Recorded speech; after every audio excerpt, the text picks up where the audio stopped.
Hey BookTube, 2015 was some year, wasn't it? It's got to have been the best year of my life. So much has happened this year, and it's crazy, and I love it.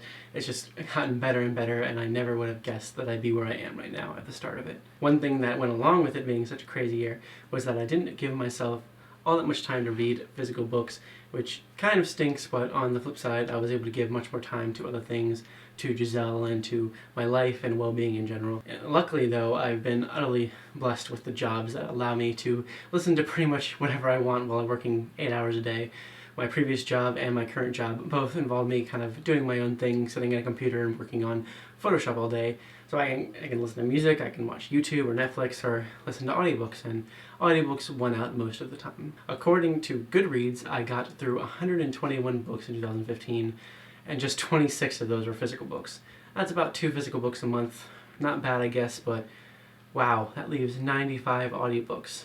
That's crazy, considering I'd never read an audiobook for the last few months of 2014. They kind of consumed my reading this past year, and I'm so grateful for their existence. I found many that I love and fell in love with listening to them. It's been great. So without further ado, here's my top 5 favorite audiobooks of 2015, the ones I enjoyed listening to the most. And actually before that, I should say a few honorable mentions.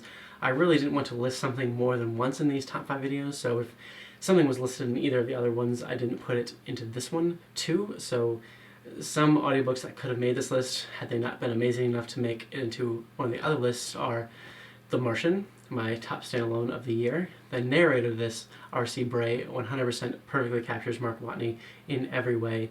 He's great and is one of the best things about the experience of reading this. Then there's the Flavia de Luce books, narrated by Jane Entwistle. She perfectly captures Flavia and all its other characters. She's fantastic.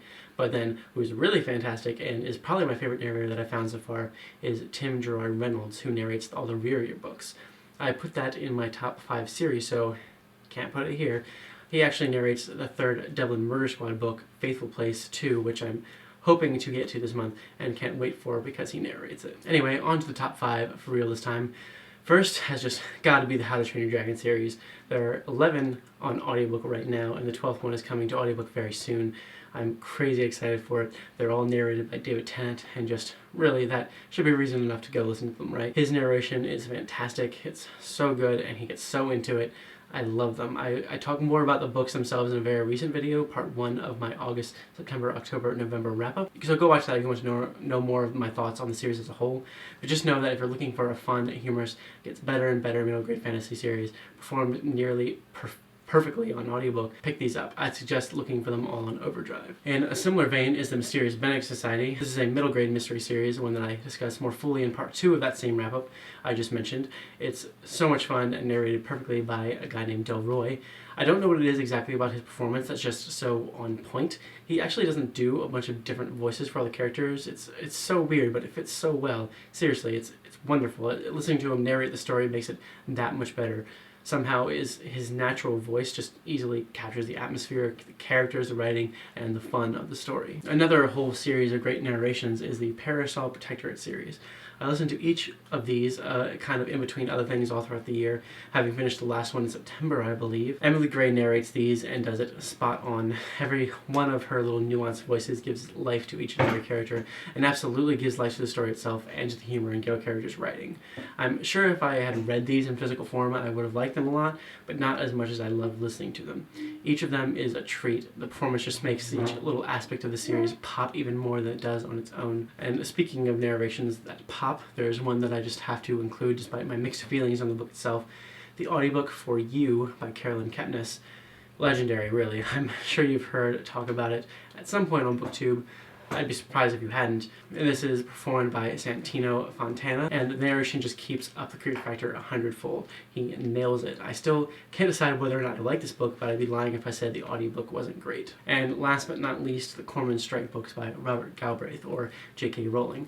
I enjoyed these immensely just on their own merits. They're compelling and engaging and have great characters, but the audiobook just brings that all up a notch. Robert Glenister narrates these, and his performance as Corman Strike is perfection. I cannot imagine Corman Strike having any other, just sounding any other way, or having any other voice. I love it. If you've not picked up these books yet, The Cuckoo's Calling, The Silkworm, and the most recent Career of Evil, definitely give listening to them a shot. You won't regret it. They're awesome. So that's the end of my top 5 2015 videos. If you've missed the others, my top 5 series and my top 5 standalones of 2015, I'd love it and appreciate it if you went and watched them as well. You'll see plenty more from me pretty soon, and if you want, you can check out the new daily vlog channel. I'll put a link to that in the description. We're doing a vlog every day this year, and possibly beyond, we'll see, to kind of document our daily life together and to share it with others. I really hope you'll check that out and subscribe. Anyway, guys, thank you so much for watching, and I'll see you very soon with more.